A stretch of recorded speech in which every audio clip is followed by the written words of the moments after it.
এই যে আমার এই বড়োল্যান্ড কারণে আমি 35 ইয়ার্স যুদ্ধ করেছিলে আমার বড় মানুষ হাজার হাজার মানুষ মরিছে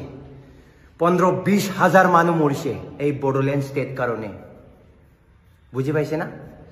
তুমি তুমি তো 10 বছর 12 বছর হয় এতিয়া এসটি লাগে যদি তোমার আগর আমার বড়োল্যান্ড লাগে তার পিছতহে এসটি হব এই আগত এসটি আমাক লাগিব অসমত তহঁতে ৰাজ কৰিব বুলি ভাবি আছ হা আৰু আদিবাসীয়ে ভিক মাগিব এই অসমত অনলি ফৰ আদিবাসী ওকে অনলি ফৰ আদিবাসী তই কোন হইবে কোন হয় তই তোক চিনি নাপাও আদিবাসী জাগা নাই আদিবাসী যেতিয়া জাগিব ন খতম একদম খতম বুলি কৈছো মই আদিবাসী জাগিছে এতিয়া জয় বিৰছা মুণ্ডা জিন্দাবাদ